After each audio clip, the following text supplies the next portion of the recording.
Hello, BookTube, and welcome back to the Library Tour of Doom, a book-by-book tour through every book that I own, or ever have owned, or have ever thought of owning, or that I've ever downloaded, one book at a time, day after day, forever.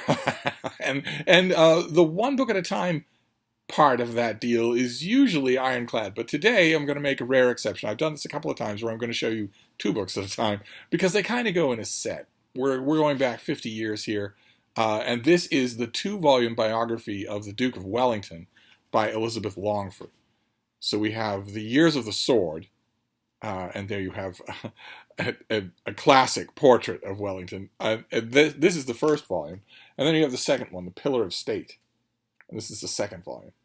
And they go together. I got these originally as Pan paperbacks, or UK paperbacks. I can't remember if they were Pan or not, but they were UK mass market paperbacks a million years ago, and they fell apart. And one of the reasons that they fell apart is that I enjoyed reading it so much. This is just wonderful, just absolutely wonderfully done. I don't have the kind of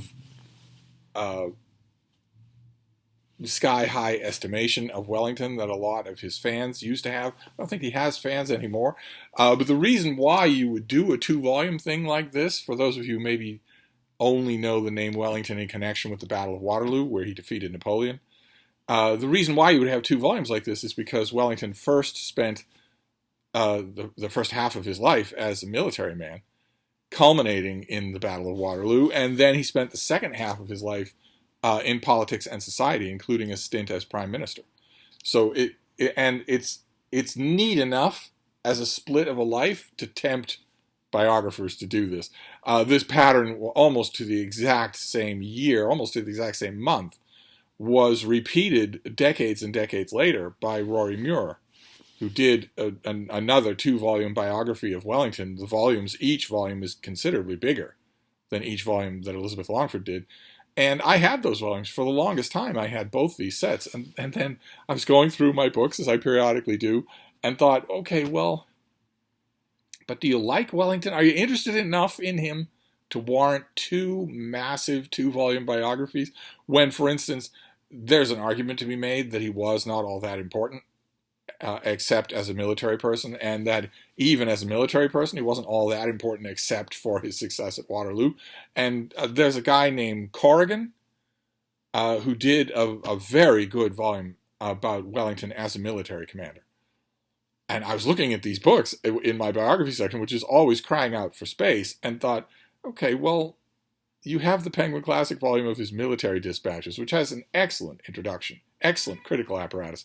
You have a couple of books. I have a couple of books on Wellington as a military commander, including a volume. I don't have it right in front of me. I should have prepared. I'm not even sure that I have it anymore. A volume assessing Wellington's military blunders, of which there were, a few. He was very proficient. I'm not saying that he's over venerated and therefore a fraud. He's not the English equivalent for me of George Washington. But he did make blunders, and there have been his military exploits, positive and negative, have been documented down to the last spare breath or dirty napkin.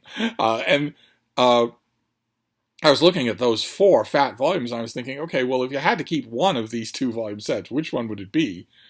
And I immediately plunked for this one because it's so much better written. It's so much more spiritedly written. Rory Muir would probably, he had to have had this thing on his mind when he was writing his own big 2-volume set. But he might say, well, okay, Elizabeth Longford was the wife of, she was a countess. she went whole hog. She was a friend of royalty. She was a countess. She's the mother of Antonia Fraser and a whole family of writers, including men as well. The whole family. If you were to look at the extended family, not so much her parents, but her husband's parents, their children, you would come across a little library of books. And she wrote quite a bit more, not just these 2 books on Wellington. And I was looking at those 2 matching sets, and I was thinking, okay, well, you're not interested enough in Wellington to have two 2-volume biographies of him. So just pick one, and I immediately picked these. because they are so much fun to read. They are so enjoyable to read. I think Rory Muir, confronted with that, might say, well, yes, but how's the history? How's the research? And I don't think that I would find as much fault as maybe a Waterloo specialist might. The Years of the Sword ends with a long description of the Battle of Waterloo. It's like 50 or 60 pages long. And I thought it was totally absorbing, just totally absorbing. Whereas, not to make this an advertisement against another two-volume set, but Rory Muir, his first volume also has a set-piece description of the Battle of Waterloo, and it bored me. So I think there's something to be said for the extremely talented amateur, which is what Elizabeth Longford definitely was in all of her subjects. She was an extremely talented amateur.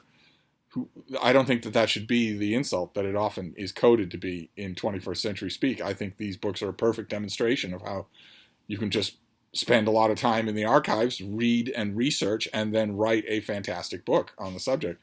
And the same thing is true with the second volume.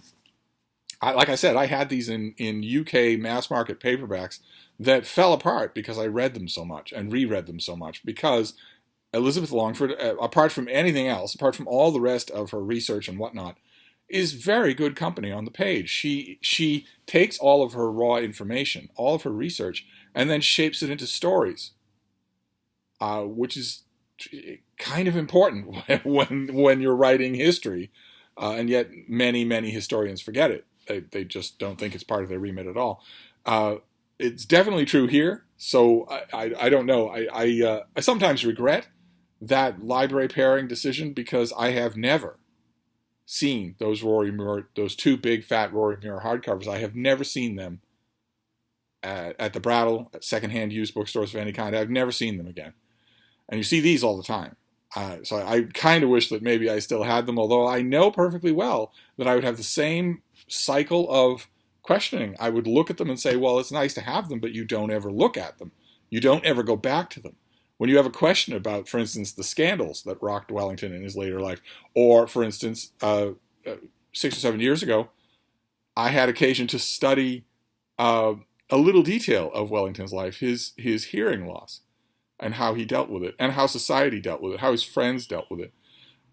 And I had the choice, and I instantly went to these books instead of going to the much bigger and much more recently researched two-volume life. So that was the decision to get rid of those, and I'm sure that I would make that decision again. I'm just pining because there's a part of me, as this library tour of doom demonstrates, that wishes I still had a copy of every book I've ever owned. There's a part of me that wishes that. There's a part of me that wishes there's a building right behind this building. It's on this lot. I believe it's totally within the lien of this property. In other words, I have a feeling that something could be done with it, that anything could be done with it, that you wouldn't need any kind of special permission and you wouldn't be breaking any kind of law. And I often think about what it would be like to take that building, add on a layer, just a little layer, so you're not making this a habitation. You're not going to bring in heat or working water or anything like that. You're not going to extend electricity, even, let's say. You're just going to leave it as an outbuilding. But let's say raise one level on top of it and then make the whole thing a library. And just say that you're going to browse around out there in the winter, but you're not going to hang around out there because it'll be kind of cold. And also just gas-powered lanterns for when you want to browse around out there and there's no natural light. It would be a folly, of course. There is no way in this neighborhood. There is no way that you could secure that building, short of Star Trek force fields. There's no way that you could secure that building against raccoons. They are everywhere here, and they own the place. They were here before the buildings were. So there's no way that you could do it short of extirpating the raccoons. And if that's the case, then they would get into the library. But I often think about something like that, or maybe a basement space here. Just blast the walls, coat the walls, dry caulk everything, and then make it a library. If I had something like that, then the envy for all of my previous books would probably be a lot stronger than it is now. But as it is, I feel that twang, that pull to have every book I've ever had. Like, for instance, I've had at least 30 books on Wellington. What if I wanted them all again? Some of them were kind of bad. Some of them were one-volume biographies that, that aren't very good. One key giveaway when it comes to this particular character in history. If you're looking for a piece of history, a biography of Wellington to avoid anything that refers to him as the Iron Duke. If that's the title or if that's in the subtitle, just avoid the book. That is an author who is not being serious. They are going to spoon feed you public relations and their schoolboy textbooks rather than dig into the real person. But even so, that leaves a lot of books. Wellington has been the subject of an enormous number of military histories, for instance, that are all worth reading. And there have been how many studies of the Battle of Waterloo? How many countless studies have there been? They'd be together with all the Wellington books that I would get. There's a part of me that yearns to sort of wish that I had the Steve Donoghue Library, just a standalone building that I could make secure against the elements, maybe make secure against little nibblers, and then fill with books. But I can't do that here. So if I'm going to have one Wellington biography, and I'm only going to have one Wellington biography, then it's going to be this, by Lady Longford, and I strongly, strongly recommend it. This is not the last time that we will be dealing with this family in the Library Tour of Doom. Not that Thomas Pakenham wrote a great book. Lady Antonia Fraser wrote at least one great book. We will be dealing with quite a few of these people. But for today, it's a 2-volume work by Elizabeth Longford. This is our author in her heyday, in her glory days. Try telling this face, you're just an amateur.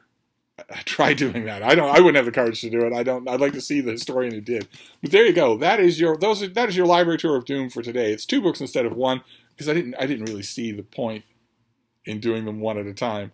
I love them. I'm going to look through these and reinforce them. I noticed one of them has a sales slip from where I bought it, and it's a shop that no longer exists, and it's a shop that I had a lot of cherished memories in, so that was a little bit of a pang right there. But I will reinforce these and maybe read that passage, that whole long description of Waterloo again, or maybe read she's also very, very good, very touching, but without maudlin sentimentality, about the very last years of Wellington's life. She clearly sympathizes with the old man Wellington, who didn't really know. Wellington was always a little bit out of step with the world around him, never really felt comfortable, and that the military exacerbated that, and then worldwide fame just made that worse in ways that it very instructively were not true of his brother. And there's at least one really good book about his brother that I don't think I have anymore. We'll be covering it because I have had it, so it will come up in the Library Tour of Doom, but not right away. That's enough Wellingtoniana for now. So I'm going to wrap this up. That is your book for today, your 2 books, a 2-volume biography, an old-fashioned 2-volume biography. But who knows what tomorrow will bring. We will see then. I will see you then. Thank you, Book 2.